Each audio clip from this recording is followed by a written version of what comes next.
So for me, I didn't want to overthink it, and I didn't want to try to talk myself out of some of these breakdowns. Right. Like you said, first thing that come to mind, right? Yeah. And I really felt like I did have to kind of go back in time, and I wrestled with this a little bit. Like, am I gonna go with this? Because there's this one I'm about to talk about. I could go back and to the well many times with this band.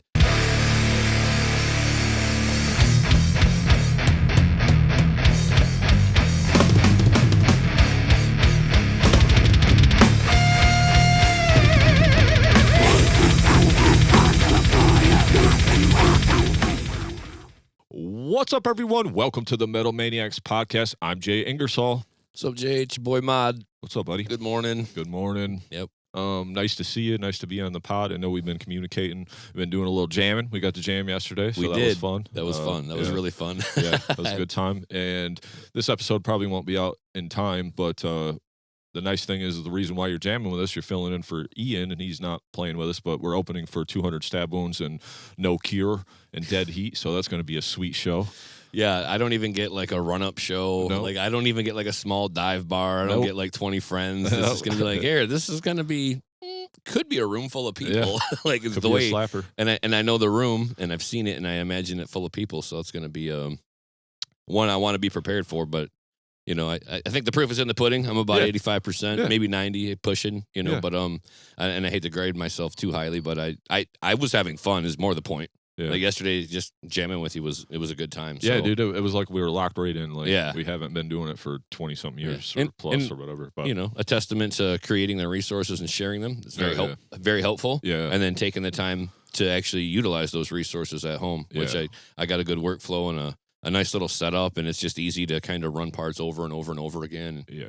First you're sitting down, and then you're feeling it like, no, okay, I got this, and then you're standing up, you know, because it ain't no sit-down music. No, not at all. Like, I don't mind listening to some, but when you're playing it, it's go-off time. Yeah, I mean, and it was, like I said, it was just cool to get in the room together. We really appreciate you doing it. Mm-hmm. What a hell of a show you get to jam with us, and, you know, maybe there'll be future opportunities, but that's kind of why we keep those assets on hand in case something happens. You know, obviously we're playing this upcoming week in Detroit with some sick bands, The Seed In, World of Malice, Dissected, who is super sweet. Nice. So that'll be cool, but Jeff can't make this one, so that's why B-Man was there yesterday. So we had just the eclectic kind of one-off group, two bass players in one day for me. That's a miracle. I haven't jammed with two bass players in like a span of 19 months, I think, before. And Ian's a really great bassist too, so it was nice to pick his brain and see how he plays things, and he had some nice things to say about some of the ideas that I had, because I wasn't. Not all of the assets were there. Like, not every single bass line was available. Yeah, right? A lot of times I don't know exactly what he's doing. There's no bass tabs. You just get the notes. That's what you get. So if he wasn't even on wax, then I just had to make stuff up. So that was fun too. But looking forward to the show, and I hope you guys have a good couple of shows coming up then. And it'll be fun. Yeah, fun to jam with B-Man and see him. Yeah, for sure. But yeah, so we had a good time yesterday. It did get the Halloween stuff in. I know we talked a little bit about that yesterday because we got to hang out yesterday, so that was fun too. Did you dress Halloween up? I forget. I just had a mask on. The mask, okay. I just wore a mask and creeped some little kids out. And, that's so that right. was cool. Yeah, because I had the Plague Doctor mask, so I had a couple of kids like just fixed on me. Because big, long, you know, Birdman face or whatever. Like, he's ready for the next COVID. Well, I was kind of in character, too. I would shuffle around with a little bit of a hunch, or I'd have the lantern out, and I would, like, being creepy. Really close in, inspecting people. And, just getting into character was fun, and the kid loved it. That's awesome. Yeah, with that being said, we're going to dive into this episode.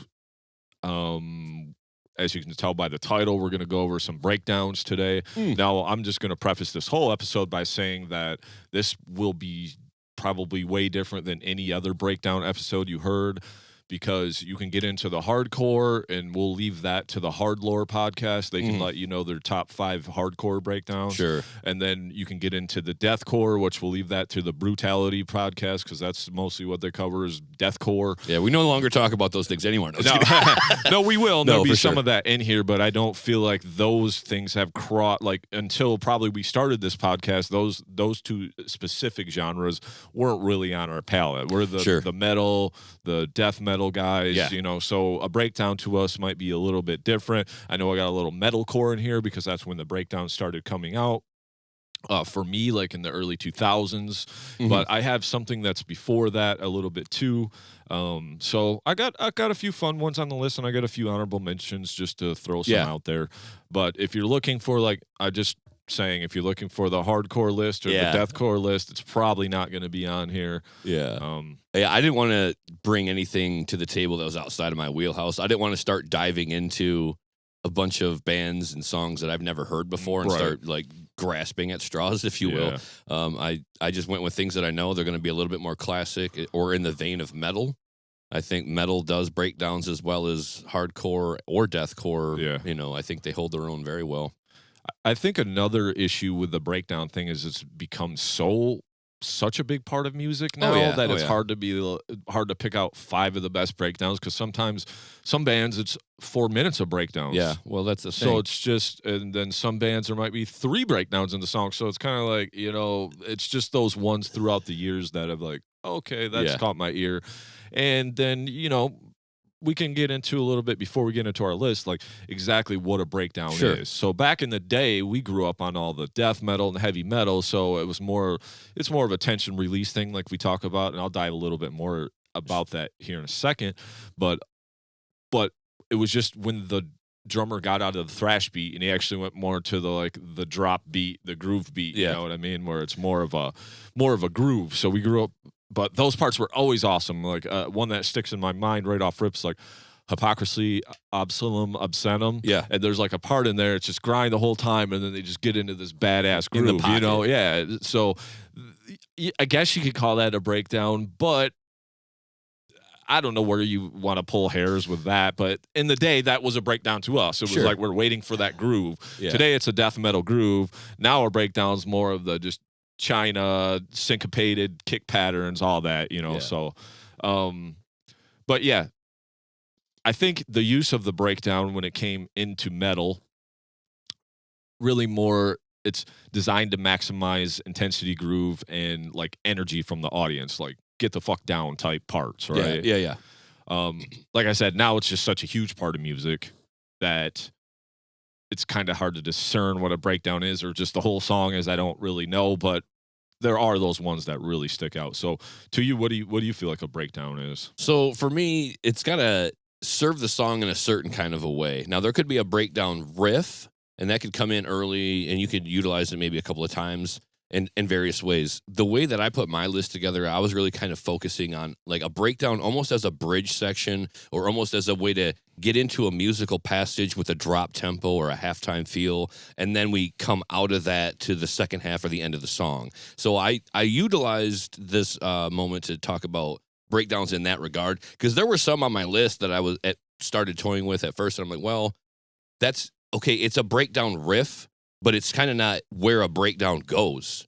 So we're just kind of utilizing it out of its normal space, and it doesn't really serve in the way that it should. It doesn't really have the impact when you bring it back a couple of times. Right. So for myself, I thought if we're doing more than one breakdown in a song, then none of those breakdowns really are it, because we just need one breakdown per song. Right. So that's kind of where I'm coming from in the context of this list, but also just, as you mentioned, just kind of like a drop in the tempo, a halftime feel, everything kind of shifts to a more musical moment, and everybody's just kind of locked in, in a groove, in the pocket, halftime feel, all of that stuff musically. And and then from my perspective, where I was coming from when I chose my list of 5. Yeah, so one of the bands that we talked about a few times on the show was Suffocation. So they were one of the ones that were kind of doing that, an internal bleeding, a suffocation, though more of the brutal death metal, the Dying Fetus. Those guys have been doing the extreme metal for a long time, but they really introduced some of the breakdowns too, just because of the hardcore influences. So they kind of always been there, but we have talked about Suffocation in the past, where it's one of those bands where we're kind of late to the game on, right? Sure. So that was the issue with the Suffocation. We kind of missed those breakdowns, and then we're kicking ourselves in the foot, like, oh man, we missed that. That probably would have been my favorite shit 20 years ago, or some of it, or respected in a whole different way. I mean, I love Suffocation now, but just to be able to kind of like, oh, that was there the whole time, or it just didn't, we just didn't have our hands on it, or were properly introduced to it, I guess you could say. But yeah, I mean, breakdowns, you're hearing this a lot of times it might be some syncopated guitar with kick drums. Maybe sometimes it's more of a palm mute. You know, you're kind of getting in the weeds a little bit with the musician talk, but it's just, you know, the riff gets heavier, the song gets slower. I think one of the key elements that we didn't specify yet is that there's a lot of open space, right? Yeah. There's a lot of like you play a part and then there's just quiet. And I think that's a big part of the breakdown, right? Is you whatever the palm mute are, whatever the rhythm is, and then everything just kind of is either reverb or silence and opens up, and just the drum cymbal, like you say, and maybe a kick and a snare, but very, very simplistic a lot of times musically speaking, if you will. It doesn't have to be, they're not always all simplistic, but a lot of times that approach could be taken or that perspective could be had. Like sometimes a breakdown can be very simple. And you know, also bands like Meshuggah, right? They kind of have their own way where everything's almost a breakdown. It's like everything's just that weird groove beat, right? And then all the syncopation. So I know the gent genre, so every subgenre that we talk about kind of has some kind of breakdowns. I mean, maybe not a black metal, but like a lot of the other extreme ones kind of have the breakdowns. And now it's a staple, and Cattle Decap kind of has breakdowns, whereas before that wasn't really a part of their thing. You know, maybe it's more of the groove style, but or, you know, he'll slam on that China too, but it's more wrapped in this super death metal aesthetic. And to your point about Meshuggah, and quite honestly, a lot of bands these days, maybe deathcore would be a good example. There's so much going on in it. There's so many breakdown groove riffs in a song. Like it's hard to discern one from like just another riff. Yeah. You know, we're just kind of playing like a lot of groove, a lot of breakdown. Oh, this one slows down a little bit more. Or we hold that, you know, so it's not as impactful, even though I got to say, you know, leading up to this shooting of this episode, I listened to quite a bit of Meshuggah to try to discern if they're going to be on the list, but it's all good, but it's like it's too much of the whole song is that, so it doesn't really stand out to me sometimes as like, oh, that's a great breakdown. It's like, oh yeah, another cool groove coming at you, but they didn't really kind of break it down. And sometimes the breakdown might even carry over themes of the song, and other times like it's just a riff thrown in there. So that's where I'm coming at too, is like how great is the breakdown to the song. I also think it's a novelty thing. Well, as humans, we all want novelty, right? So we want something a little different as we go. So if you just feeded me all 4 minutes of like kind of a breakdown, like you've lost the impact. Just like if a grind band grinds for 3 minutes, you're like, I get it. But you know what I mean? It's just like, this is what I'm getting for 39 more minutes, you know? So same thing with a breakdown. Like, and there are bands that are really good at it and do it well, but it can be overused. Yeah. And it's just one of those things. And we say that all the time. We're not the be all end all of music, but if you take, you know, the 10,000 foot view and you're like, well, it's just all a breakdown. So I think the ones that are memorable are the ones that are one per song or surrounded by other 2 elements per song, maybe, but they really stick out, or there's a cool build up, you know. Yeah, for and sure. With any of our lists, I'll say this too before we really dive into this. Any of our lists, I just kind of go with like the first thing that's on my mind. Yeah. And then I always say fuck my life because I forget like 10 amazing things that I really could have racked my brain, or I'm just randomly brushing my teeth and I'm like we've talked about the soloists and stuff before. We've talked about solos and guitarists, and I swear to God we didn't even mention Jeff Loomis, or like, and it's like, what are we doing? But it's just, you know, you can only hold so much in your brain. So with this list, it's just the first things that come to my mind. I have a little bit of variation, and then like I said, I kind of have some honorable mentions that dive into some metalcore that might be more known, but and then with a breakdown too, it's like we talked about it. It's a lot audience participation. Sometimes it's the pit call out. Sometimes it's the wall of death. Sometimes it's the just whatever kind of pit or dance that you're doing in the pit, which is awesome. And I think that's why a lot of bands have kind of, I shouldn't say a lot, but a lot of music, newer music has leaned towards using that much more because it is a fan interaction thing. So if your fans can groove the whole time, because sometimes if you're just playing grind, guys are just kind of like, what do we do during this part, you know? So and there's mosh bands, and you know, but that's the thing about the breakdown. I think it's a worthy subject, is because people interact with it, the fans engage with it. They're definitely going to be stomping and moshing and headbanging and doing all the things to getting rowdy, you know. And for the musicians, a lot of time, those riffs can be easy, so they can get to having more stage presence and jumping around and moving around. So yes, absolutely. So is there anything about the breakdown you want to speak on before? I think we gave a nice little synopsis of what it is. No, man. Let's break it down for the folks listening. Break it down. Cool. Well, as always, guest of honor. Oh, thank you. So for me, I didn't want to overthink it, and I didn't want to try to talk myself out of some of these breakdowns. Right. Like you said, first thing that come to mind, right? Yeah. And I really felt like I did have to kind of go back in time, and I wrestled with this a little bit. Like, am I gonna go with this? Because there's this one I'm about to talk about. I could go back and to the well many times with this band, but we'll go back to the OGs for me that really started doing this shit really well, and that's Slayer. Okay. With Raining Blood. Okay. You know, known as a thrash metal band. This is what we're talking about, kind of like the juxtaposition to the thrash. When they get to that breakdown, I felt like Slayer had some of the most impactful breakdowns, bar none. And they came up early doing it with this from the album titled Raining Blood, the track Raining Blood, 1986. You get in at about the 2-minute mark. It takes place for about 38 seconds. We got the riff takes center stage, and then it's accented by the bass and the drums. Junk-gung, junk-gung, Oh, yeah. junk-gung. Yep. And then you got Tom Araya, he joins in behind the guitars, and then the pulsating on the drums eventually takes you to just the main open riff with the melody behind it. Yeah. So again, we're using a melody from the song, but now we've broken everything down to like a halftime feel. Everything's kind of percussive and locked in, and then we just ride that out until it slowly builds up into the crescendo of double bass and Tom Araya screaming the title of the track. Yeah. So I feel like this is one of the most impactful, one of the most memorable, and just straight up one of the most badass breakdowns still. Like, I don't mind this song coming on. Now, I've talked a lot about Slayer on the show over the years. This isn't my favorite album, but we covered this song at least. Yeah. I get juiced up when I think about it, man. You get to play that riff in front of people. Like, a lot of times you either got to live by your own material, right? Yeah. Like, you don't get an opportunity to really go out a lot of times and do cover materials. Right. And, you know, like we did a couple, but doing that Slayer set and getting to do this song in front of like a big room full of people, pretty badass feeling. And that's another reason you kind of go to it and say, yeah, everybody knows it. They kind of know what to expect. So it's got that memory recall. And again, just one of my favorite breakdowns of all time. And Slayer kings when it comes to that sort of riff. I've got probably a half a dozen Slayer riffs on this, like, on like the overall list of breakdowns that I was choosing from. Yeah. So I was like, all right, man, like, if I couldn't see doing the show without mentioning probably one of the all-time most iconic, memorable breakdowns we've ever heard. So for me, Slayer Raining Blood still worthy of mention, and I listen to it still these days. I mean, I try not to date myself, but I do think that is the type of breakdown that serves the song very well and kind of checks all the boxes that we talked about. Yeah, for sure. I don't see no issue with that at all.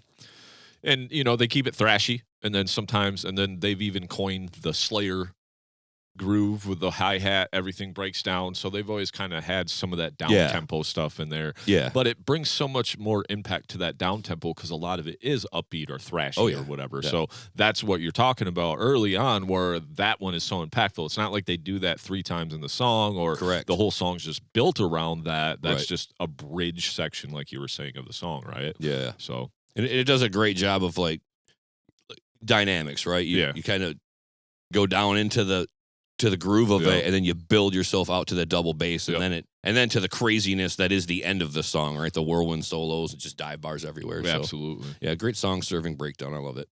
What you got for me, Jay? All right, so one that like instantly came to mind, without thinking too hard, was Machine Head, Burn My Eyes, Davidian, the end of the song. Let freedom wing with the shotgun blast. Like, them guys were doing that shit. Like, because, I mean, yes, 90s they were doing, like, I seen them with Pantera. We seen them with Pantera back, you know, at Wing Stadium in the 90s, and they were playing this. So, you know, they may have some, because some of their stuff's thrashy. They kind of have a mix of a lot of things. I'm a big Machine Head fan, actually. I do like even the newest stuff they've done, but this end of the song, just groovy and heavy. The drums on this, and they've done it in other songs, but I mean, just how iconic with the Let Freedom Ring with a shotgun blast, and then sometimes they even slow it down even more, just yeah. So that one right there was just the first one that came to mind. Where as if I wrestled with this episode as well, like I told you, because I was just like, I don't listen to a lot of deathcore. Right. And it's easy just to be like, yeah, this A, B, and C deathcore band has the best breakdowns, or there's maybe somebody listening to this like, why did you forget this? And it's just not the first thing that came to mind. That's what the comment section's for. Yeah, exactly. This groove, though, or that's why the question on the Facebook post, you let us know what yours is, and we'll talk about it on the show, right? For sure. But, just the end of that song, so damn heavy. Breakdown, one of the OG breakdowns as far as like metal goes. Yeah. Long before, groove metal, in that groove metal category. But Machine Head, badass. Yeah, so I'm just going to jump over my next one to the very same. I had this one on my list as well. Oh, did you? Okay. Yeah, I mean, I figure also it's, just one of the most iconic breakdowns in metal over the last 30, 40 years, if you will. So Davidian, again, from Burn My Eyes, 1994.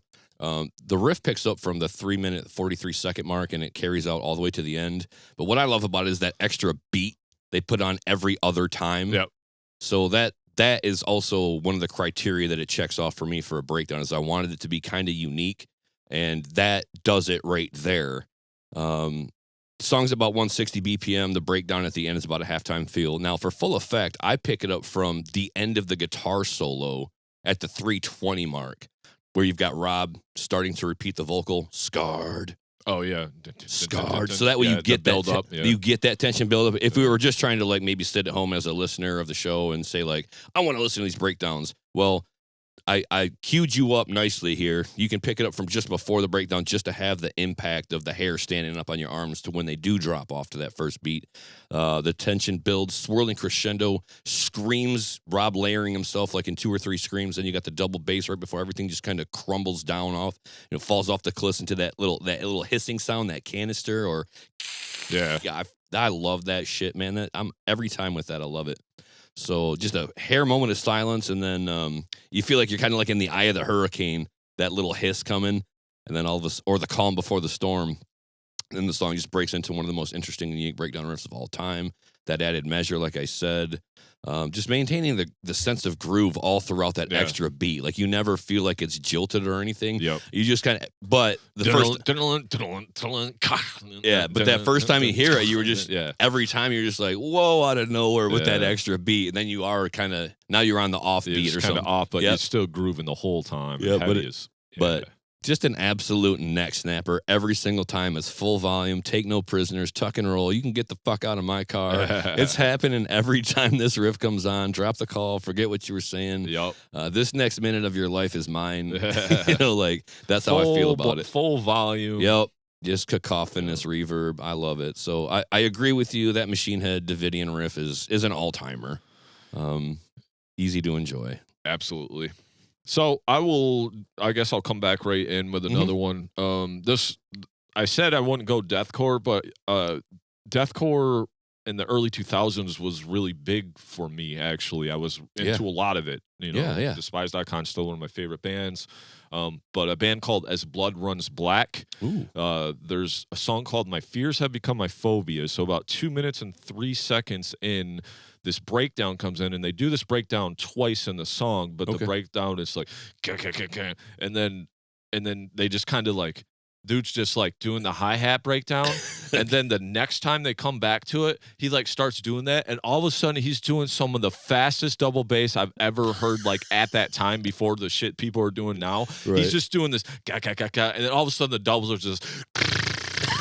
It's like almost ridiculous, but I just remember like every time I heard this song, it stuck in my head because I was like, that is a sick ass breakdown. Just going to that like heel toe, just fucking so fast, dude. It's almost painstakingly, hilariously fast. But oh my God, my fears have become my phobias. And I will also, when this album or this episode drops, I will have a playlist of all of these songs in there because I'm starting to like we have the one for the solos that's in the playlist with all the solos and everybody that also sent in solos that they wanted to mention too. Yep. So we got a whole playlist of killer solos, and we'll have a playlist of all these breakdowns. So if you guys want to just click the link in the Spotify or in the YouTube and like kind of listen to some of these songs that we're talking about, we'll have a Spotify playlist underneath. Oh, yeah, that's awesome.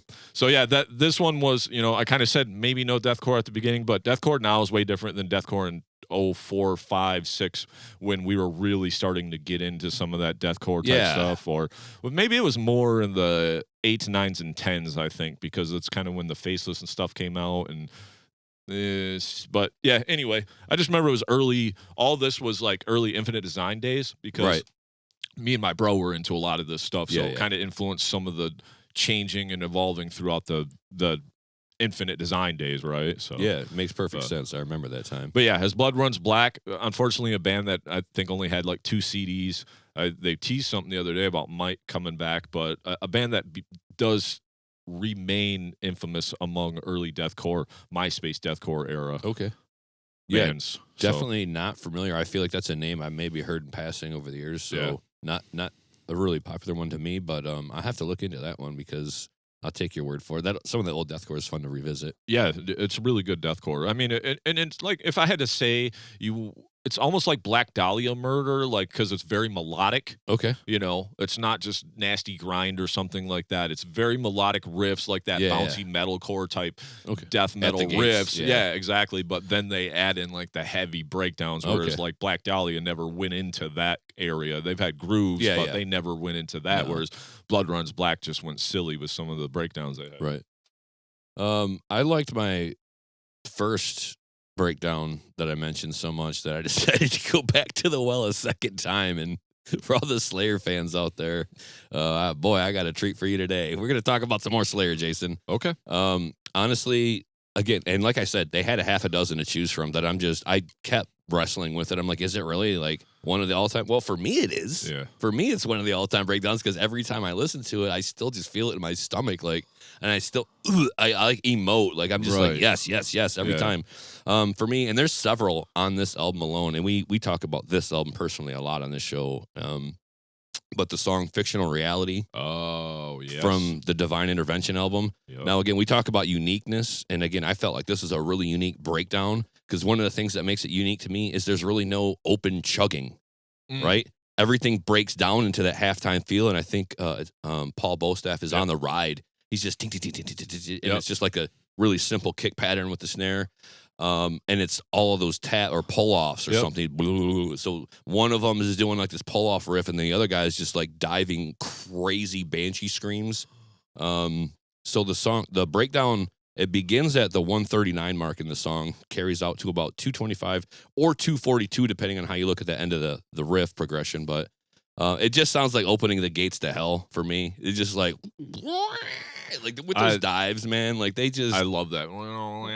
Yeah. Like, because to me, it still works as a breakdown in context of the song too. Because if you take like the lead up, building up to it, really intricate riffing going on. Tom Arai is singing over it, and it's like Paul Bostaff does this huge roll coming out of the previous riff into a stop, go, and then everything's halftime feel, and you got these taps instead of like what would be an open chug pattern, which they got several along the way in the honorable mentions category. I'll mention a few of those, but I thought this one served the song really well.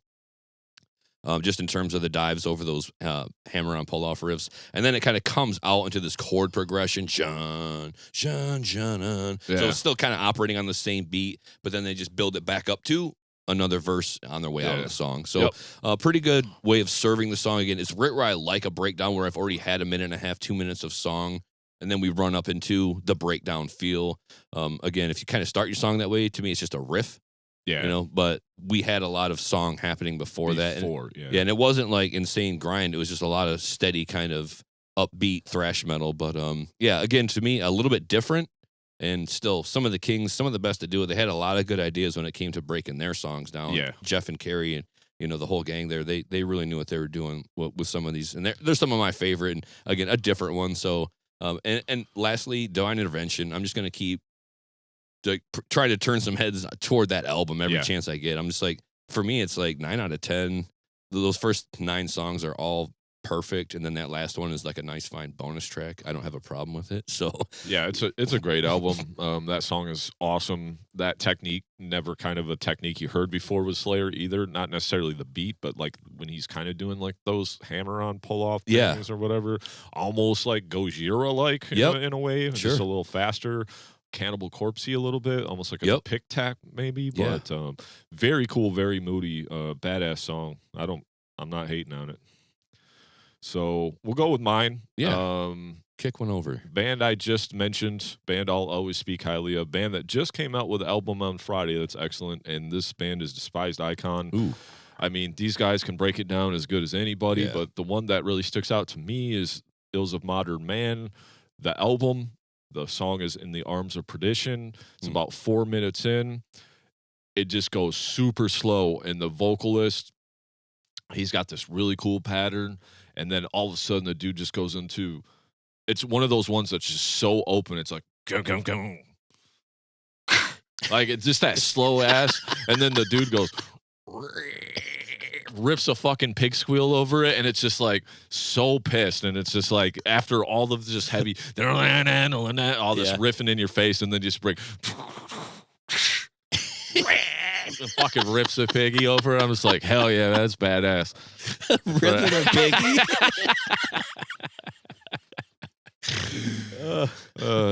So yeah, little bacon riff. I love it, man. Yep, little baconator in there, little piping hot. Yep.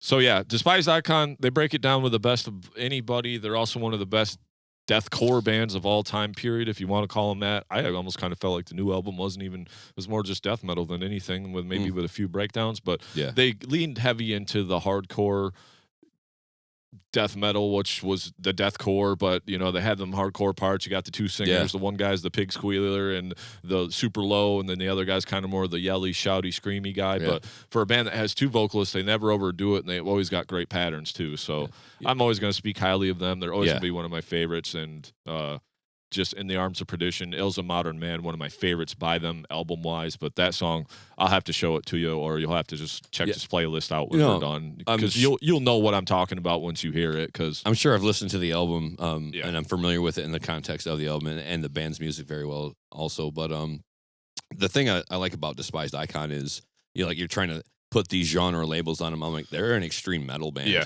It's really because they can do so many things so well. The technicality, like you said, some hardcore, some of it's deathcore, a lot of death metal riffs. Yep. They can be melodic if they want to be. Yeah. They do so many things so well. A very unique band, a lot of diversity, but always heavy and extreme and moody and dark, and just a really good band. Underappreciated over the years, probably even on my own part. But I've never sat there and lamented having to listen to that band. I fucking enjoy myself all the time. So they're on the comeback too, right? They just put out an album yesterday. Yeah. All right, fucking me and Eliminator seen them 2 years ago with Fetus, so they've been jamming for a while now. Okay. They've been back for a while.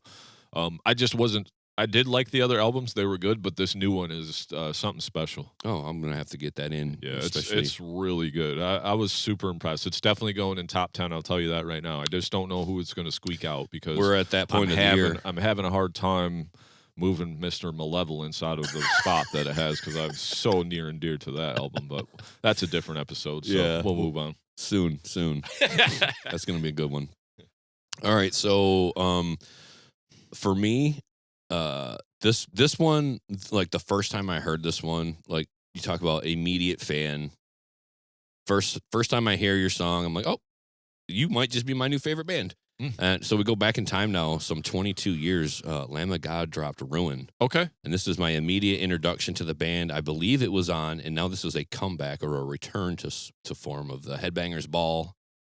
They put out a collection of songs. So we're bringing back Headbangers Ball. It had been gone for many years, and now this is 20-some years ago when they brought it back the second time around. Jamie Josta was hosting? Oh, I think that sounds right. Yeah. Yep, because it wasn't the original host. Yeah. But he put together this awesome compilation of songs. It had 20 songs or more on it, 20 different Sounds parts. like a Jamie Josta thing. I absolutely loved this whole thing, but I picked a few things out of it that were for sure going to be permanent residents in my collection going forward. And Lamb of God with Ruin from the album As the Palaces Burn, put out in 2003. The breakdown itself starts at the 3-minute 12 mark, but You've got like the vocals and the drums preceding the riff. The second guitar sounds like it's strangling a chicken while we're going into the big concussive outro for the final seconds. But it's just a great breakdown riff that I love. For the full effect of it, though, if you're just trying to listen to these breakdowns only in context, I say back it up a little bit to the 2-minute 39-second marker, and that's where you got Randy screaming "Go!" with the Chris Adler drum fill, and it's one of the greatest drum fills of all time for me. Just the way that he like rolls the snare and the toms, and then he like picks up and rides clink clink clink on the ride cymbal, like he does a little roll on that and comes back down to some fucking toms or something. Like just such a fresh and smooth drum roll, like just to work the top in like that on the cymbal bells. I'm like, oh, this guy he was always primo in my opinion. So the drummer got me right there with Chris, but. So you got a nice little up tempo right there.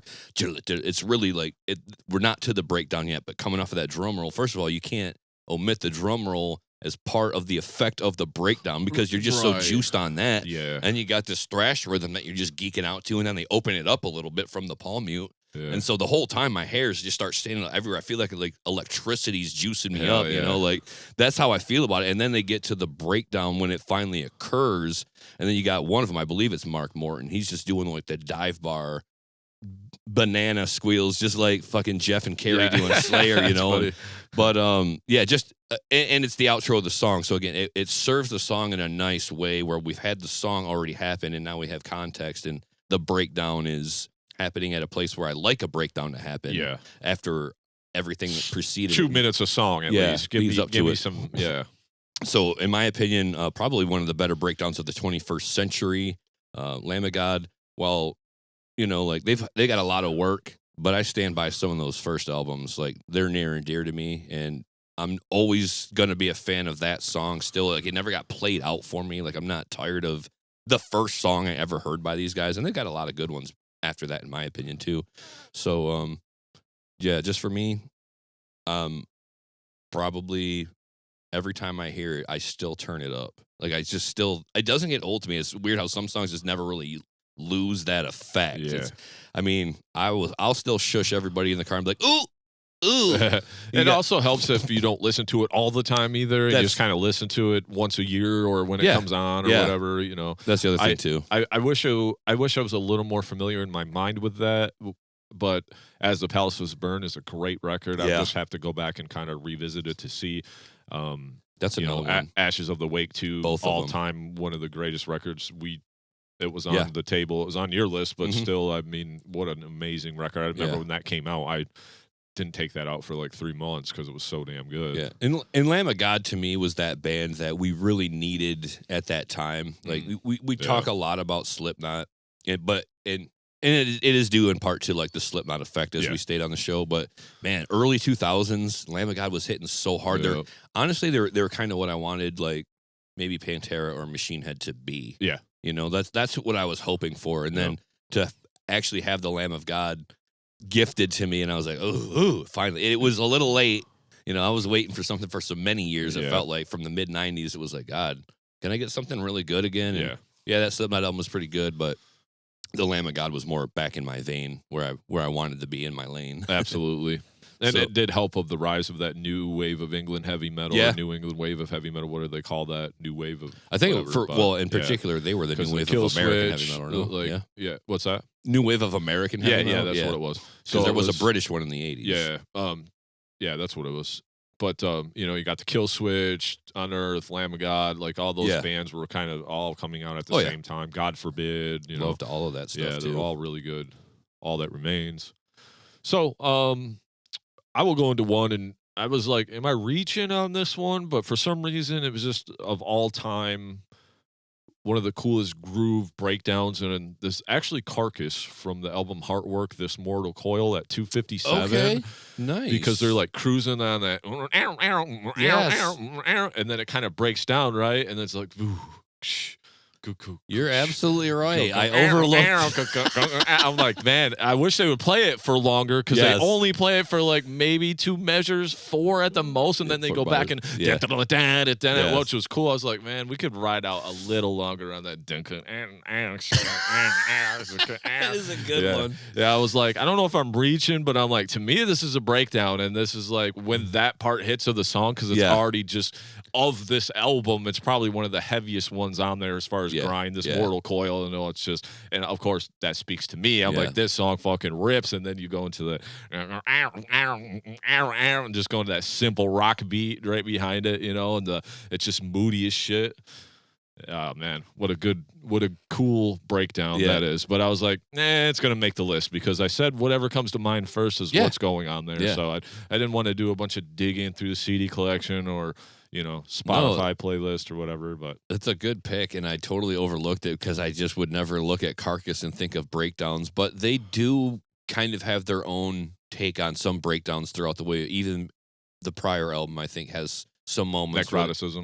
It's got some moments too where they kind of let things drop out and breathe a little bit. So even what was the song that we used to cover? The little intro part. Ruptured in Purulence. Yeah, so that's Symphonies. almost kind of a breakdown too. Yeah, that's fun. That's a good one. Borderline corny. Borderline. Borderline corny, but they played that almost breakdown-ish. Yeah, they played that. I think they typically staple that to their Heartwork performance. That makes sense. If you like the Heartwork song. Yeah, like if you see them several times, and I think I noticed this throughout the years, as though when you hear that come on, you can guarantee that the next song is going to be Heartwork. Now that probably isn't 100% true. They could have done some variety, and anything with a grind beat works there, right? Oh, yeah. Like that if you want to go for that shift. Yeah. But everything all right over there? Yeah, I just spilled my liquid death. It sounded like a can of liquid hitting the fucking floor. It sucks. Slipped right out of my hand, man. That's all good. The show must go on. All right, so my top breakdown of all time. Is that what I'm doing? I mean, it's our last one. I didn't really put them in one order. I did. But if it's yours, then mine. Yeah, let's hear it. This is the greatest breakdown in the history of breakdowns ever, all time, bar none. Everyone else, get the fuck out. So for me, this one was kind of the immediate number one, and then the rest of the list had to build itself. I just had to make sure I had 4 other things to talk about before I could finally get to making my big stance on this one right here. Pantera, Domination. Oh yeah, Cowboys from Hell, 1990. Specifically, you guys got to watch this one, the live version, Monsters in Moscow. Yep. I looked up some numbers on it, just a little history, to see if I could give you guys some context here, some perspective. It is said that the performance had an audience of anywhere from 500,000 people, and with some citing as many as up to 1.6 million in attendance. So, however, it's like fields of people, and they've got huge monitor stands, and people are watching them because they can't see the stage, but they're all congregated there. And I think Metallica headlines, so you've got every Metallica fan in existence. And anyway, this thing, now I'm speaking to a version of the song that takes place on YouTube, but it really just jumps right into the song immediately. The actual breakdown takes place around the 3-minute, 49-minute mark of the song. But what I love about it is the way that the song builds up to the breakdown via dime solo. It's so he's soloing, and then they slowly, as he's soloing, start shifting to a drop tempo in the middle of the solo, and then you got the big crescendo bend, and then Phil jumps in with the emotive roll, and then we go into the chug. It's great on wax. I love this song anytime, any day of the week. And again, it's another one of those. The conversation will be there, but the song is happening now. So you can pick it up actually from dime solo beginning at the 3-minute mark. and then just kind of ride that out, and that will carry you into this thing very beautifully with the effect that it should have, which is what I'm trying to convey to some of the listeners is let's have an effect with this breakdown and not just have a cool groovy riff. That's fine, but then it's just kind of a riff, and you can't really break down that anymore. Yeah. But with this, I thought they did a great job. I love the way it brought so many people together. I watched it so many times in a row. I was almost starting to feel emotional missing Diamond Vinny, the magic that they had, that had so many people like feeling that kind of way. Really just, how can you deny how crushingly heavy that breakdown is? And Dime's playing back and forth from like the heaviness of the rhythms and the little alterations of the picking on it to just like soloing again, like just rip right into it and not miss a note. Yeah. Like, so he's GOAT, bro. Yeah, he's GOATed status for sure. Just a great moment for metal history, not just a top 5 breakdown of all time, but like a top metal moment in the history of the context of metal. Like you back to that and watch that performance. I try to give listeners like a context and the best way to experience some of these things. Same as the solos. Like I try to pick out some live moments that they could enjoy these things and see how visceral like metal music can be, especially if you're a fringe fan or you're just starting to, maybe you're maybe you're just listening to some surface level bands, you're just kind of scratching the surface, or you don't know some of this history. You can go back and watch something from 1990. Hey, I was born in 2005. Great. There was great music happening before you. Before me, there was great music happening. Absolutely. I think breakdown, like I was only like 9 at the time this breakdown was written. I wasn't listening to it. Yeah. Absolutely. It had to be shown to me years later. Like 5, 6, 7 years later, I was catching up.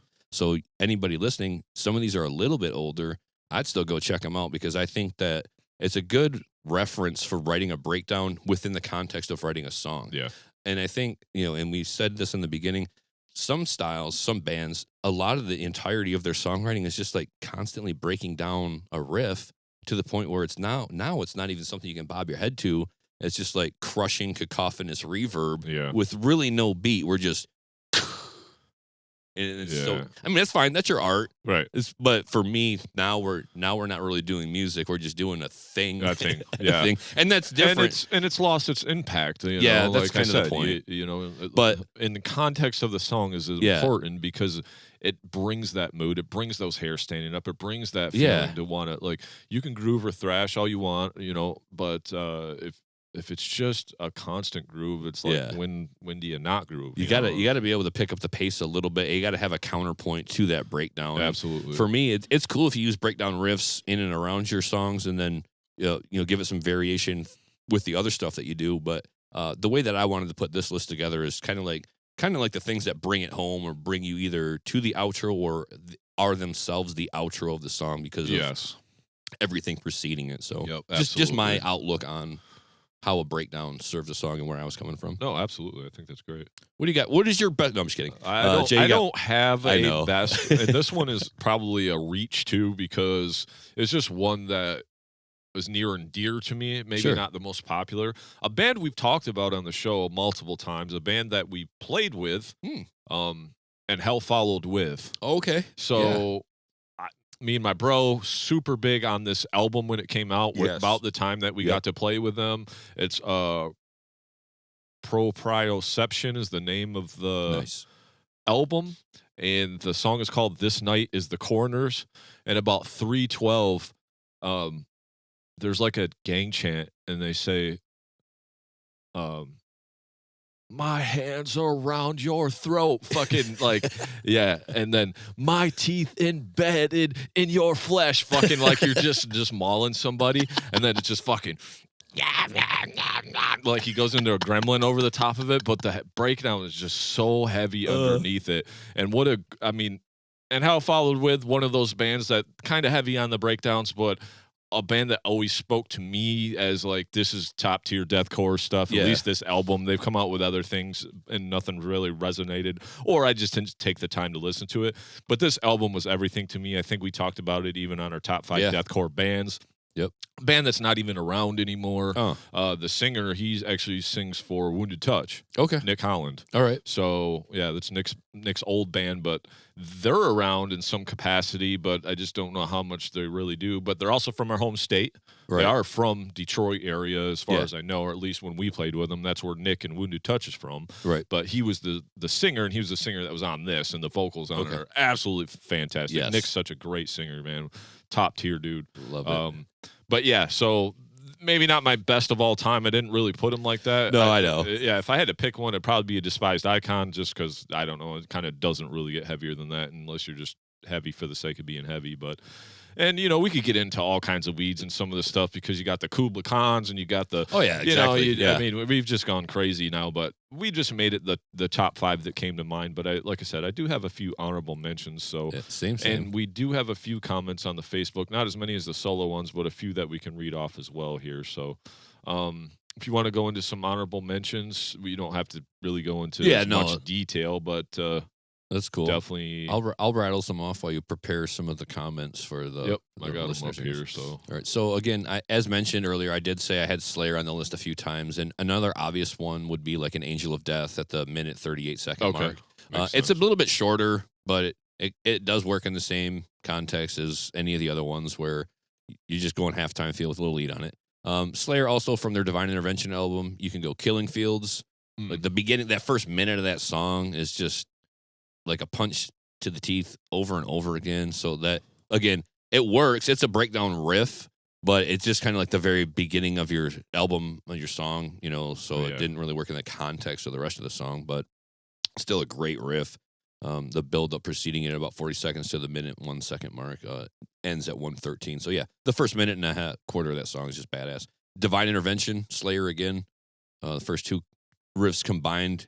Then they go into this little bit of a clean part, but then they come out of that clean part with this really banging, like kind of staccato open riff. Jun, jun, jun, jun, jun, jun, jun, jun, jun, jun. It's just like, it's just really, but the whole, the whole section, if you wanted to enjoy that one, the Divine Intervention track, pick it up from the 26-second mark and then just kind of ride that out to the minute 21 mark. Really great.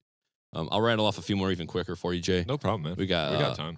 Between the Buried and Me with Aesthetic. Okay. Yeah. I mean, another one of those instances where first time I hear a band, first song I hear, first riff, I'm like, I'm a fan immediately. Yeah.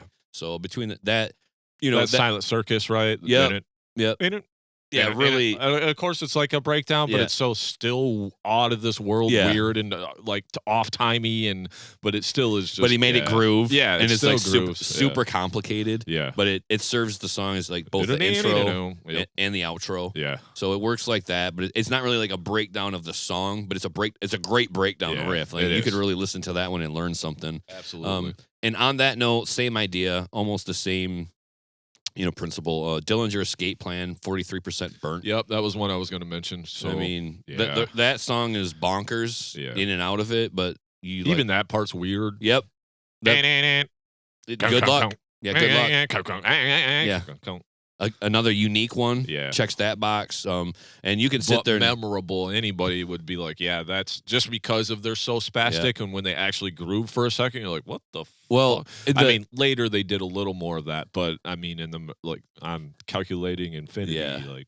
Great album. Super technical. A lot of textures, a lot of dynamics on that. And if you're a player, like if you just want to right hand, left hand, both going nuts. Yeah. Great album for you. And then if you ever see them live and they're playing and they're doing that shit and they're doing backflips, you're like, what? And these guys are aliens.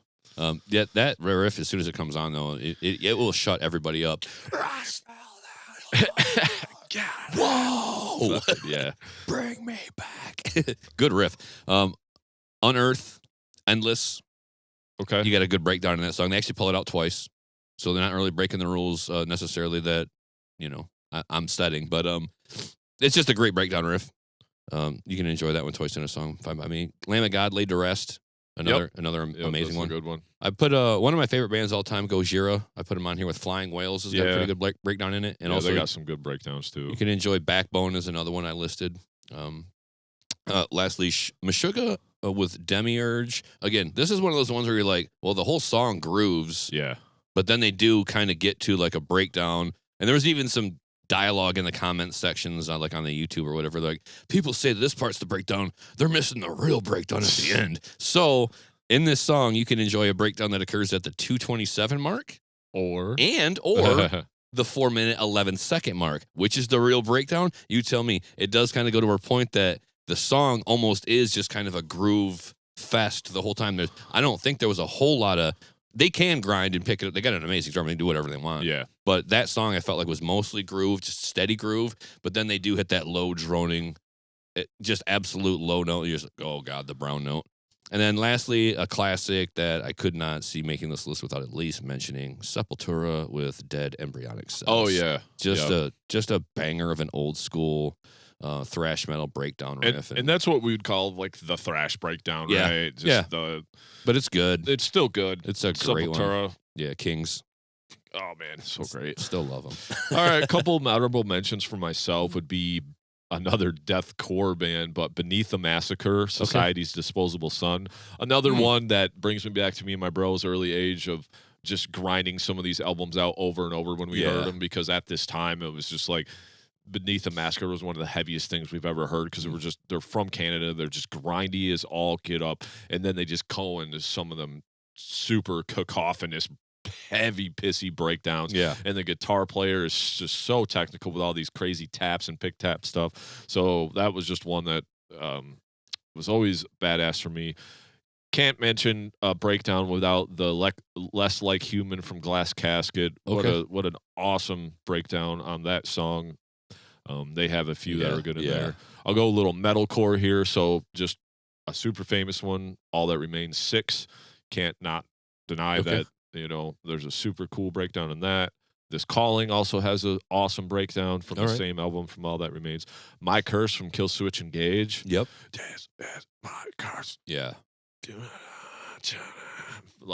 And they have a lot of cool breakdowns too. I mean, Kill Switch. Yeah. They championed a few of those. And then This Lying World from On Earth. It's from the Oncoming Storm. Mm-hmm. Like they have multiple breakdowns of song. It's kind of their shtick. They whereas Kill Switch might have one per song, On Earth kind of rides two that or three, out. Two at least. But they're always shredding and they're always badass. And I've always been a fan of On Earth. The album that came out either last year or the year before, I even really enjoyed a lot. So those guys really haven't lost a step. But them are just a few of honorable mentions, more ones that just came to mind that I didn't really have to dig for, or this list probably could have been different if I would have went through all the CDs and all my playlists and all that. But it is what it is. So we do have a few from the people that commented here on the post. So Limitless Productions, which is Rob from Atwater. Yeah. Yep. He said the end of this song from Atwater, so he said his own band. He's hustling. Respect, Rob. We see your hustle. Yes, you guys can break it down in Atwater. I love it, man. Yeah, great band. So I don't. And then our buddy Chase Dunkelberg, he says Green Dream by Aristia. Okay. Aristea. Aristia. I never heard of that band before. Oh. So that might be one to check out. I didn't go and check these breakdowns out, unfortunately, before we did this episode. Unlike the solo ones I did, and then we got Julian Cardillo says Suicide Silence No Pity. So of course, the deathcore, I mean, those guys were kind of Job for a Cowboy. They were some of the inventors of the deathcore. Suicide Silence, just a band that I never really got into, so give it or take it, no big deal. But I don't deny that they have cool breakdowns and super heavy music. Some of the stuff I've really liked from it was just a band that's kind of been here there for me. But if that's one of your favorite breakdowns, I'm here to support that. We got John James with On Earth, Black Hearts Now Rain. So Black Hearts Now Rain, good stuff, good call. And then we got Austin Chester, Lamb of God Laid to Rest. So with the Hear You Boy, Hear You. And then we got Tommy Drums White, and he says Pantera Domination live in Moscow. So I mean, he's right there with us. Anybody who disagrees, just kidding. It's great. It's like I said, great breakdown, great moment in history. Yeah. So, thanks for commenting on those. We'll always try to put them in the show if we can, if we got time at the end. But definitely get more so of that's those. our breakdown list. Not the longest episode, but that's fine. We kind of talked about maybe trying to shorten some of these up once in a while. But a breakdown shouldn't be that long. Right. No, absolutely. Yeah. It's just a breakdown. So if you guys got any breakdowns that we missed, leave them in the comments. Make sure you like, share, subscribe, all that stuff. And if you give us a rating on your streaming service, this really helps us. We're trying to keep growing this show. And go from there. So with that being said, anything else? Good, man. We broke it down. There it is. Much love. Keep it metal. Thank you so much for checking out the episode. Be sure to hit that like button and give us a share.